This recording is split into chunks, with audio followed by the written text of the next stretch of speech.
Goeienaand, baie welkom by vanaand se diens. Al is dit nou in audio wat julle bereik, sou ek baie graag in lewende lywe daar by julle wou gewees het, maar nie vir nou moontlik is nie. Maar baie dankie ook vir die geleentheid. En dan in 'n herinnering aan gisteraand se boodskap, wat is Pinkster, wat ook uit Handelinge 2 uitgekom het, vers 1 tot 36, en vanaand se gedeelte kom met dieselfde boek, hoofstuk 2 ook, maar vanaf vers 37 tot 47, en dan vanaand se tema is, wat is die gevolg van Pinkster? Baie welkom vanaand weer aan julle wat ook dan na hierdie boodskap gaan luister, en my gebed is ook dat die Here vir jou hierdeur mag aanraak, en dat hy ook vir julle hierdeur mag seën. Kom ons buig ons hoofde. Dierbare Here, dankie vir die kosbare woord. Dankie Here dat U 2000 jaar gelede gekom het, U gewandel het op hierdie aarde, en U gesterf het aan 'n kruis, en opgestaan het en opgevaar het, sodat ons kan lewe, sodat U, o Gees van God, in die plek van die Seun kon kom. Baie dankie daarvoor. Ons gee die Vader, die Seun en die Heilige Gees gee ons die eer, al verstaan ons dit nie ten volle nie, maar dat ons in geloof aanvaar, dat U 'n drie-enige God is. Baie dankie daarvoor, Here. Seën hierdie woord, seën elkeen wat dit hoor, en mag die boodskap van Pinkster nie net gehoor word nie, maar in werklikheid in ons lewens wees, en hulle wie se lewens dit nog nie 'n werklikheid is nie, dat dit 'n werklikheid sal word. Ons bid dit alles in die kosbare naam van Jesus Christus. Amen. Handelinge 2:83 vertaling, ek lees daar vanaf vers 37. By die aanhoor hiervan is die mense diep getref, en het hulle vir Petrus en die ander apostels gevra, wat moet ons doen, broers? Toe antwoord Petrus hulle, bekeer julle en laat elkeen van julle gedoop word in die naam van Jesus Christus. En God sal julle sondes vergewe, en julle sal die Heilige Gees as gawe ontvang. Net so ietsie belangriks wat ek hierby wil sê, is kyk mooi wat gebeur het. Die mens bekeer hom, en dan vind redding plaas. Wat God beloof het, is vir julle en vir julle kinders, en vir almal wat daar ver is, vir almal dat die Here ons God na hom toe sal roep. Die Johannes Evangelie sê, na hom toe trek. Met nog baie ander woorde het Petrus getuig en hulle aangespoor, laat julle red tussen hierdie ontaarde mense uit. Die wat sy woorde aangeneem het, is gedoop, en omtrent 3000 mense is op daardie dag by die getal van die gelowiges gevoeg. Hulle het al heel hartig toegelê op die leer van die apostels en die onderlinge verbondenheid, die gemeenskaplike maaltyd en die gebede. Die apostels het baie wonders en tekens gedoen, en dit het almal met diep ontzag vervul. Al die gelowiges was eensgesind, hoor die woord, eensgesind, en het alles met mekaar gedeel. Hulle het hulle grond en besittings verkoop, en die geld aan almal uitgedeel volgens elkeen se behoefte. Net so ietsie oor hierdie versie, dit is iets wat net kort na die uitstorting van die Heilige Gees is, iets wat net onder daai gemeenskapie gebeur het, vers 45. Hulle het almal elke dag getrou by die tempel by mekaar gekom. Van huis tot huis die gemeenskaplike maaltyd gehou, hulle kos met blydskap en in alle eenvoud geëet en God geprys. Die hele volk was hulle goedgesind en die Here het elke dag mense wat gered word by die gemeente gevoeg. Net so ietsie ook op daai vers 47, en die Here het elke dag mense by die gemeente gevoeg wat gered is. En dis die groei in enige kerk. Mense moet tot bekering kom. Tot sover uit die woord van God.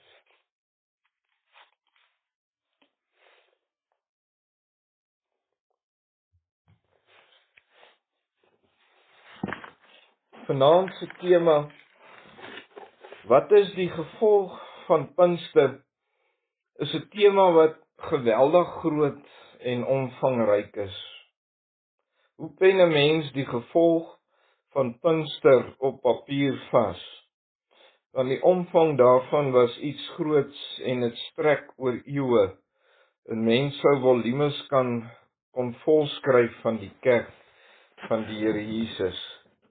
Tog wil ek dit vanaand waag om dit in die kleine vir julle vas te vang. Selfs hierdie 10 verse wat ons in Handelinge gelees het, getuig so van die kerk van die Here Jesus. En soos ek gister gesê het, die kerk leef en bestaan as gevolg van die Heilige Gees. Vraag wat ek myself afvra: waar begin 'n mens? Want die omvang van God se ingrype in die mensdom se geskiedenis is fenomenaal. As iemand my sou vra, hoe sou jy God se ingrype in hierdie wêreld beskryf? Net 'n ander manier om vanaand se tema te stel: wat is die gevolg van Pinkster? Wat het die uitstorting van die Heilige Gees tot gevolg gehad? Nou, ek is seker van julle kan ook getuig van God se Gees, sy ingrype, sy werking, sy leiding in jou eie lewe. En ek dink die heel beste manier om dit te verwoord is vir ons opgeteken in die woord van God, die Bybel. Die boek wat die meeste kopieë van gedruk is. Die boek wat die meeste verkoop is. Die boek wat die meeste versprei is. Die boek wat by verre die meeste gelees is. Die Bybel is God se bemoeienis met die mens. Dit is hoe God homself aan die mens geopenbaar het. Die onfeilbare, geïnspireerde woord van God. 'n baie belangrike ding, want vir baie mense is dit nie meer so nie, maar die Bybel, die woord van God, bly die onfeilbare, geïnspireerde woord van God. Vir ons is dit kosbaar, want in hierdie boek leer ons hom ken en beter ken, en dis ook ons lewensgids as gelowiges.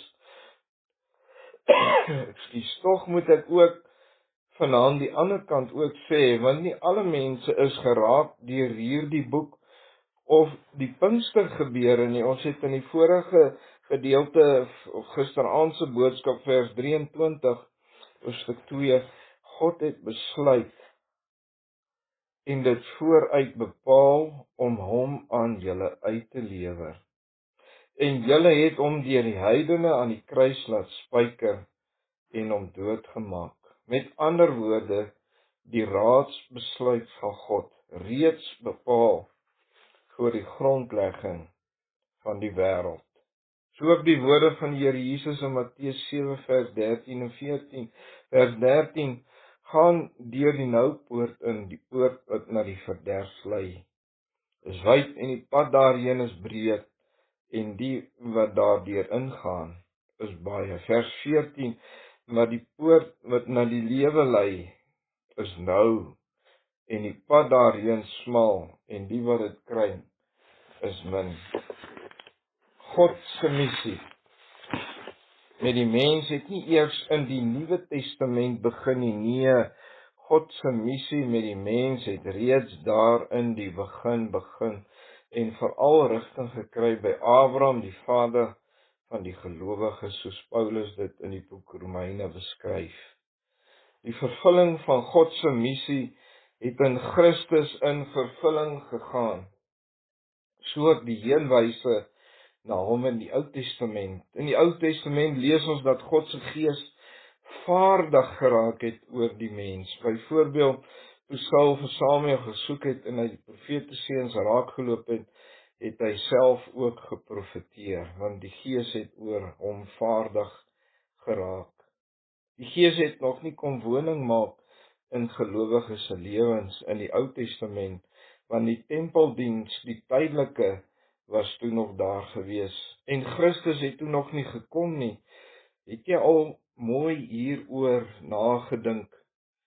Dis deur Christus se kom, sy kruisiging en opstanding, sy hemelvaart en met Pinkster, die uitstorting van die Heilige Gees, dat God se Gees op 'n besonderse manier kom woning maak het in sy kinders.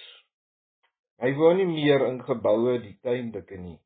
Hy woon in ons en werk deur ons. Hy openbaar die Vader en die Seun aan sy kinders.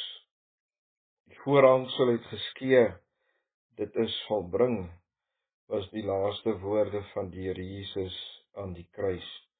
Daarom is die Gees by ons. Deur die wedergeboorte kom maak hy ons nuut van binne. Ons word van bo gebore. Dis wat wedergeboorte beteken, soos ek ook gisteraand ook aan julle gesê het. Dis God se werk, dis God se handeling in en met sy kinders. As ons net hierdie geweldige groot genade besef, soos Paulus in Romeine 1 skryf vers 16 en 17, uit genade is julle gered. God het ons kom regverdig deur sy bloed. Wat is die gevolg van Pinkster? Dan kan ons eenvoudig sê, die kerk van die Here Jesus, God se koninkryk, het in die harte van mense gekom. Ons liggame is die tempel van die Heilige Gees, skryf Paulus in 1 Korintiërs. Deur die geskiedenis van die mensdom was daar koninkryke wat gekom het en gegaan het. Was daar belangrike persone en gebeure wat gekom en gegaan het. Die geskiedenis het gebeur en so gebeur dit met my en jou ook. Geskiedenis gebeur in ons lewens. Ons het gelees op daardie dag toe God se Gees uitgestort is, het 3000 mense tot inkeer gekom, is gered. Helaas, vriende, is dit iets waarmee ek met 'n bedroefde hart moet sê, is dit iets wat in ons kerk vandag kort. So lees ons ook in die boek Handelinge van die bediening van die apostels en veral Paulus se bediening onder die heidene. Paulus, die een wat gedink het, hy's vroom en staan op vir God, moes op hierdie pad na Damaskus om vasloop in Christus, vir wie hy eintlik vervolg het. En die Here roep hom Saulus, wat Paulus geword het, vir hierdie groot saak, die heidene vir wie Christus ook aan die kruis gesterf het. Saam met die geweldige uitbreiding van die evangelie het vervolging gekom. Dis nie Paulus wat dit skryf nie. Julle sal vervolg word ter wille van die evangelie, of Christus wat dit gesê het. Ander gelowe het daarteen in opstand gekom. Die geskiedenis is vol daarvan. Hulle die evangelie probeer tot nuut maak. Nes dit vandag ook so is. In die vroeë kerk was daar die gesegde, die martelare se bloed is die saad van die kerk van die Here Jesus Christus. Hoeveel verhale het ons al van gehoor? Boeke soos Gemartel vir Christus van Richard Wurmbrand of broer Andrew van Geopende Deure, Waagmoed, sodat ander die woord van God kan hoor en hulle kan bekeer, selfs gelowiges wat geboet het met hulle lewens, so ook die apostels. Ons weet dat die duiwel, Lucifer, is die een wat die evangelie teestaan en hy gebruik mense om dit te doen. Daarom is hy ook die vader van die leuen. Die Here Jesus dit ook gesê, daar is net een God, net een waarheid, net een sending opdrag. O geliefdes, hoor dit, daar is net een waarheid, net een God, en net een sending opdrag. Christus het sy lewe daarvoor gegee, sodat ons kan lewe. So sê die woord ook, dat die duiwel reeds van die begin 'n mensemoordenaar is. Petrus skrywe in 1 Petrus 5 vers 8, dat die duiwel loop soos 'n brullende leeu rond, en kyk wie hy kan verslind. Die Bybel sê nie hy is 'n brullende leeu, hy sê hy loop soos 'n brullende leeu. So skrywe Paulus ook in Efesiërs 6, dat ons stryd nie teen mense is nie, maar teen die bose geeste in die lig. Kan hy die evangelie verhoed? Net aan hulle wat bestem is om verlore te gaan, soos Paulus in 2 Korintiërs 4 vers 1 tot 4 skryf. Jy kan dit gerus self daar gaan lees. Maar dit stop. Dit kan hy nie. Die oorwinning is reeds behaal. Iran is vir my vandag, te middag van wat daar aangaan, so 'n mooi voorbeeld van God se almag, selfs in die land Israel. Jode wat tot geloof kom, in moslimlande, in Irak, waar mense tot bekering kom. Die evangelie van goeie nuus het nie net mense se lewens totaal verander nie. Dit het volke, tale, nasies, lande en kulture beïnvloed. Die geskiedenis is vol daarvan. Tydens my studiejare het ek 'n boek gelees van die invloed wat Calvinisme in die westerse wêreld gehad. Calvinisme was maar net Johannes Calvin, waarop baie van ons gereformeerde teologie berus boeke geskryf. En vandag beleef ons dit nog steeds in die weste, en tog is dit aan die kwyn. God se woord is nie meer sentraal in baie mense se huis nie. Inteendeel, ek dink dis 'n boek wat vol stof geword het. In die kerk se geskiedenis was daar sendingreise, kruistogte, sendingwerk, die reformatie, herlewings soos beskrywe ook in die boek Handelinge hoofstuk 2, selfs oorloë, geloofsgemeenskappe, kulture wat deur die Christendom beïnvloed is, en ons kan oorlog gebruik soos wat vandag in Iran gebeur. Dit wat Amerika daar gaan doen het die evangelie laat losbars in Iran. Die ganse mensdom is deur die ingrype van God drie-enig beïnvloed, of hulle dit wou hê of nie. Dis hoekom ek reeds aan die begin van die boodskap gesê het, hoe kan 'n mens so 'n geweldige groot ingrype van God in die mensdom se geskiedenis in? Hoe vat 'n mens dit vas?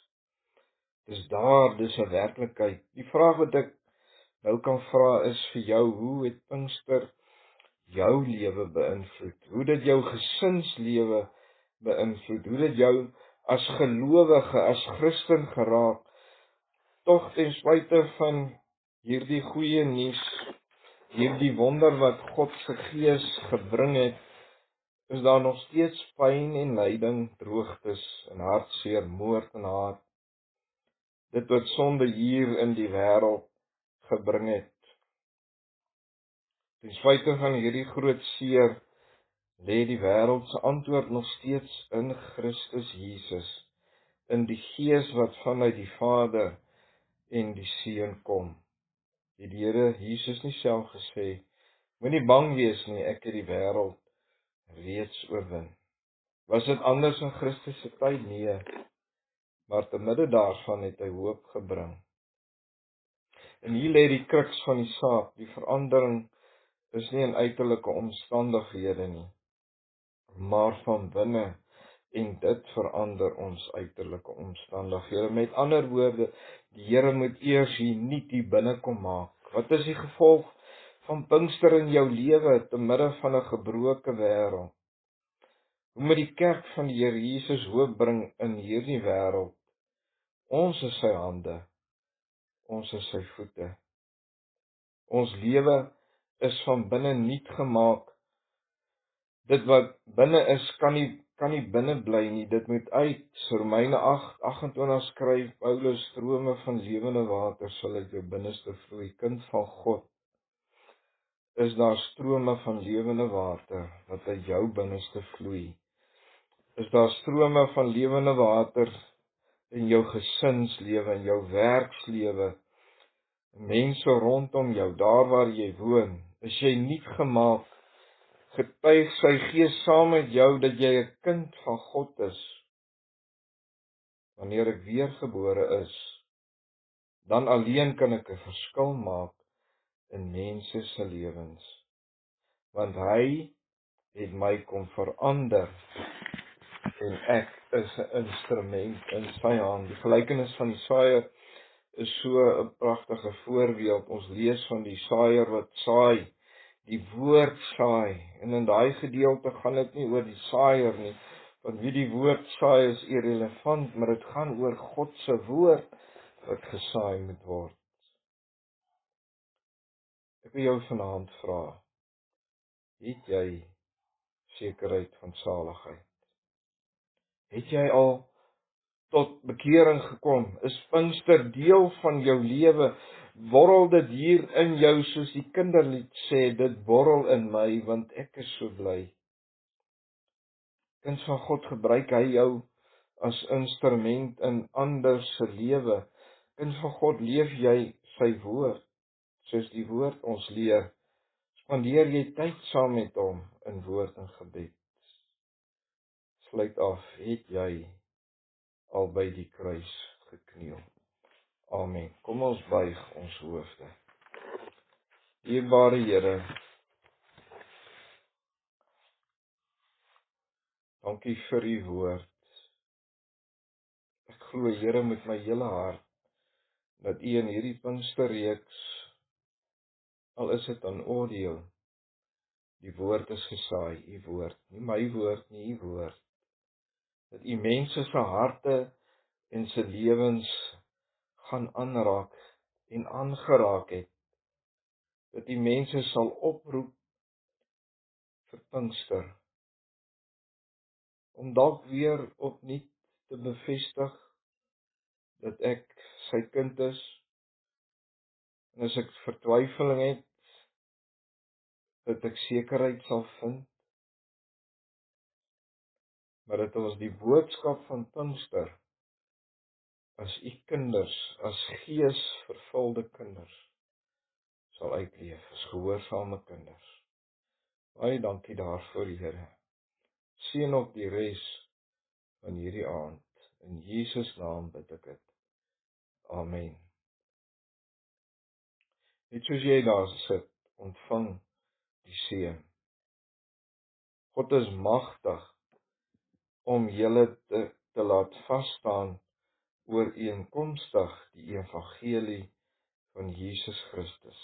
Aan hom, die enigste en alwyse God, behoort die heerlikheid deur Jesus Christus tot in ewigheid. Amen.